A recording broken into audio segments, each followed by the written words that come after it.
எல்லோருக்கும் வணக்கம். தமிழக வெற்றிக் கழகம் ஆட்சி அமைப்பாரா இல்லையான்னு சொல்லிட்டு நிறைய பிரச்சனைகள் தொடர்ந்து பார்த்துட்ருக்குறோம். யாருமே இந்த சிரமப்பட்டுருக்க மாட்டாங்க. ஒரு முதலமைச்சர் வெற்றி பெற்ற நிலையில ஆட்சி அமைக்கிறதுக்கு தமிழ்நாட்டில் இவ்வளோ சிரமப்பட்டுருப்பாங்களான்னு கேட்டால் ஒரு மிகப்பெரிய ஒரு கேள்விக்குறி. எதுக்காக சொல்ல வரோம் அப்படின்னு பார்த்தீங்கன்னா, இந்த மக்கள் கொடுத்துருக்கிற தீர்ப்பு ஒரே சரியா சமமா இல்லாம கூட்டணி ஆட்சி தான் வைக்க முடியும். அந்த அளவுக்கு தான் மக்களோட தீர்ப்பு இருக்குது. அந்த தீர்ப்பு எப்படி நிலைமை எட்டு போகுது அப்படின்னு பார்த்தீங்கன்னா, விஜயால ஆட்சி அமைக்க முடியுமா? முடியாதா? எப்படி நடக்கும்? 5 வருஷத்த கண்டிப்பா முடிச்சிருவாரா ஆட்சி நடத்தி? அப்படின்ற மாரி ஒரு மிகப்பெரிய ஒரு பயத்தத்த உண்டாக்குது ரசிகர்களுக்கு. ஒரு பக்கம் கவர்னர் ஆட்சி உள்ள வந்துரும். அத நம்ம என்ன பண்ணணும்னா, மக்களாட்சி கொண்டு வரணும் அப்படின்னு சொல்லிட்டு ஒரு பக்கம் ப்ரெஷரா போயிட்டு இருக்குது.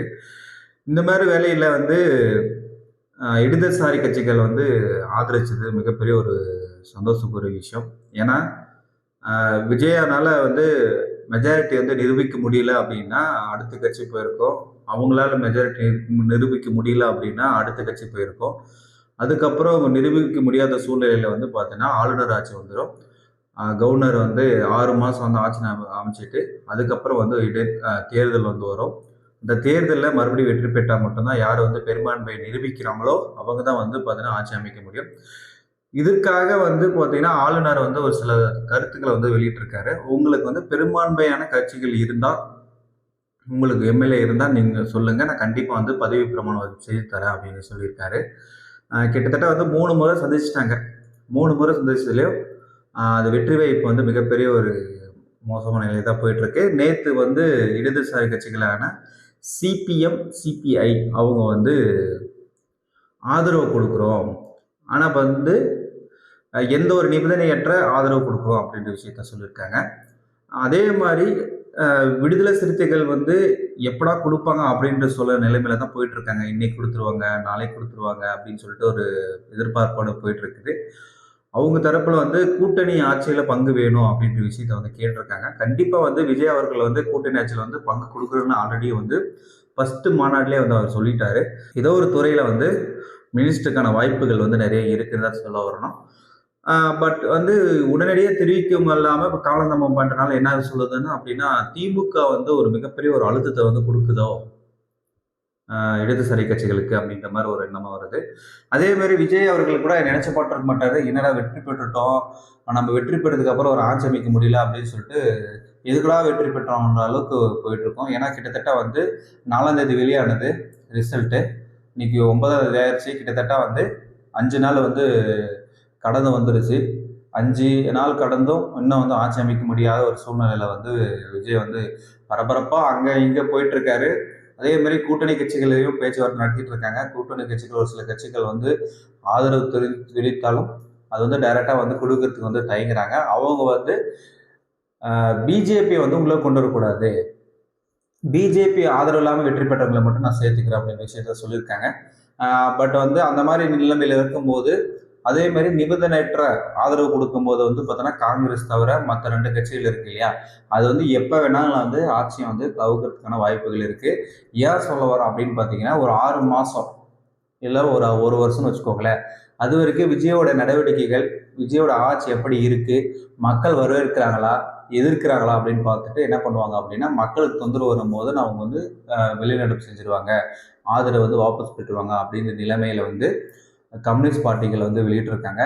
இந்த மாதிரி இருக்கிற சூழ்நிலையில விஜய் தொடர்ந்து 5 வருஷம் ஆட்சி அமைக்க முடியுமான்னு கேட்டிங்கன்னா மிகப்பெரிய வாய்ப்பு குறைவுன்னு தான் சொல்லணும். ஏன்னா இவங்களுக்கு கூட்டணியில் ஆட்சியில் பங்கெடுக்கும் போது என்ன நடக்கும் அப்படின்னா, அவங்களுக்கும் ஒரு துறையில ஒரு மந்திரி பதவி கொடுக்கும்போது அவங்க அவங்க துறையை கவனிப்பாங்க. அதுல கூட்டணியோட தர்மத்துக்காக கடைசி வரைக்கும் கடைபிடிப்பாங்க. ஆனா பட் கூட்டணியில எனக்கு பங்கு வேணாம், ஆனா ஆதரவு கொடுக்குறோம் நிபந்தனையற்ற ஆதரவு இருக்கும்போது இப்ப இருக்கிறதுக்கு ஓகே, இப்ப பதவி இருக்கிறதுக்கு ஓகே. ஆனா பட் பிற்காலத்துல இந்த மாதிரி பிரச்சனைகள் சந்திக்கலாம். சந்திக்கும் போது ஒருவேளை பாத்தீங்கன்னா ஆட்சியை கவுக்கிறதுக்கான வாய்ப்புகள் நிறைய இருக்குது. அதே மாதிரி விஜய் இப்போதைக்கு சிஎம்மே ஆக முடியல. இப்போ சமீபத்தில் ஒரு வதந்தி பரவிட்டு இருக்கு இல்லையா, அதிமுக திமுக கூட்டணி அமைச்சு ஆட்சி அமைக்கலாம் இப்போ வந்தவங்களுக்கு எதுக்கு பதவி கொடுக்கணும், இதுக்கு முதலமைச்சர் ஆக்கணும், நாமளே முதலமைச்சர் இருந்துட்டு போயிடலாம் ஆளுக்கு 2 வருஷம் அப்படின்னு சொல்லிட்டு பேசிட்டு இருக்கும்போது, இந்த மாதிரி ஒரு வேலை நடந்தா கண்டிப்பா வந்து அடுத்த தேர்தலில் விஜய்க்கான ஆதரவு வந்து மிகப்பெரிய பல மடங்கு உயர்ந்துடும் அப்படின்றது என்னோட கருத்து. ஏன்னா இப்போட ரசிகர்கள் வந்து பார்த்தோன்னா அவங்க விஜய் சொன்ன பேச்சை கேட்டு மிகப்பெரிய ஆர்வத்தோட, மிகப்பெரிய உற்சாகத்தோட, மிகப்பெரிய ஒரு வாக்கு வித்தியாசத்துல வந்து வெற்றி பெற்றிருக்காங்க. யாருமே நினைச்சு பார்க்க வித்தியாசத்துல. இந்த இடத்துல வந்து நம்ம வந்து வெற்றியை நம்ம வந்து இது பண்ண முடியல, ஆள முடியல அப்படின்னாலே அந்த அது எதிர்ப்பு வந்து பார்த்தீங்கன்னா மிகப்பெரிய பல மடங்கா மாறும். அடுத்த வாட்டி வந்து இப்போ கூட வந்து ஒரு 50 சீட்டு பக்கம் வந்து அவரேஜா ஜெயிச்சிருக்காங்க. அது வந்து அதுக்கப்புறம் வந்து சுத்தமா ஜெயிக்காம 200க்கு மேல வந்து திமுக சொல்லிட்டு இருந்தாங்க. இவங்க வெல்றதுக்கான வாய்ப்புகள் வந்து சாத்தியக்கூறுகள் நிறைய இருக்குது. அதனால விஜய் வந்து ஒரு 6 மாசம் ஆள விடுங்க. விஜயோட எப்படி இருக்குன்னு பார்க்கலாம். அவங்களோட செயல்பாடுகள் எப்படி இருக்குன்னு பார்க்கலாம். அதுக்கப்புறம் மக்களே வந்து விஜய் சரியில்லை, சரி செய்யறாங்க அப்படின்னு சொல்லிட்டு ஒரு மாற்று அரசியல் வந்து கொண்டு வந்திருக்காங்க இல்லையா? அதை வந்து மக்கள் வந்து தான் முடிவு பண்ணுவாங்க. அதனால வந்து நம்ம வந்து பொறுத்து இருக்கணும். அதே மாதிரி விரைவில் வந்து முதலமைச்சர் ஆக்கணும். ஆனா இன்னொரு விஷயம் என்னன்னா, ஆளுநரை வந்து தொடர்ந்து மறுக்கிறது வந்து பார்த்தீங்கன்னா மிகப்பெரிய சட்டவிரோத நடைமுறையில் வந்து ஈடுபட்டிருக்காங்க சொல்லணும். ஏன்னா வந்து இந்திய அரசியலமைப்பு சட்டம் வந்து ஒருத்தர் வந்து ஒரு தேர்தலில் மெஜாரிட்டியான அதிகப்படியான வெற்றி பெற்றால் அவருக்கு வந்து பதவி பிரமாணம் செய்து வைக்கணும். அதுக்கப்புறம் என்ன பண்ணோம் அப்படின்னா அவங்க சட்டசபையில் அவங்களுடைய மெஜாரிட்டி வந்து நிரூபிக்கணும். அதுக்கப்புறம் நிரூபிச்சதுக்கு அப்புறம் அவர் வந்து ஆட்சி தொடரலாமா கவுக்கலாமான்றது பின்னாடி விஷயம்.